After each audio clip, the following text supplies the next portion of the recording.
బాలు అయితే వాళ్ళ చెల్లెలు తన మాట వినలేదని ఆ బాధలో తనైతే ఫుల్గా తాగేసి వస్తూ ఉంటాడు. అది చూసి మీనా అయితే ఏమండి ఏమండి పడిపోయేలా ఉన్నారని చెప్పి మీనా దగ్గరికి వెళ్ళి బాలుని తీసుకుని వచ్చి బాలుతో ఇలా అంటూ ఉంటుంది. ఏంటండి మీ చెల్లెలు అలా చేసిందని మీకు బాధగా ఉందా అని చెప్పి అంటూ ఉంటుంది.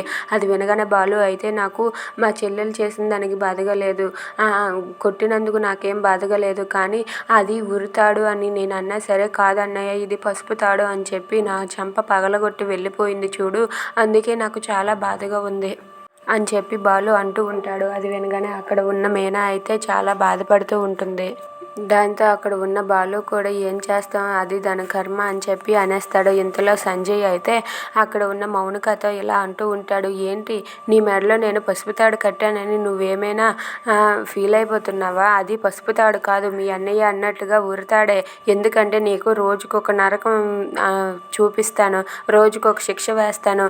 మీ అన్నయ్యను నేను ఎప్పుడో చంపేసి ఉండేవాడిని, కానీ మీ అన్నయ్యని చంపేస్తే ఒక్కసారే చచ్చిపోతాడు కదా, రోజు రోజుకి టార్చర్ చూపించాలి.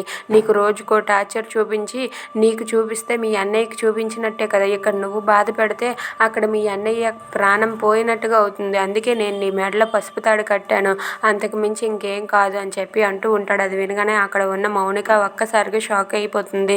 ఇక షాక్ అయిపోయి సంజయ్ నిజస్వరూపం తెలిసి మౌనిక అయితే చాలా బాధపడుతూ ఉంటుంది. అవునే, నీకు నరకం చూపించడం కోసం అని చెప్పి నేను నీ మెడలో తాళి కట్టాను, నిన్ను ఇష్టపడేం కాదు అని చెప్పి అంటూ ఉంటాడు. అది వినగానే మౌనిక అయితే చాలా బాధపడుతూ ఉంటుంది. ఇక సంజయ్ మాత్రం నీకు రోజుకో టార్చర్ చూపిస్తాను, చూస్తూ ఉండు అని చెప్పి మౌనికతో అంటాడు. ఇంతలో అక్కడ ఉన్న బాలు మాత్రం వాళ్ళ చెల్లెల గురించి ఆలోచిస్తూ చాలా బాధపడుతూ ఉంటాడు.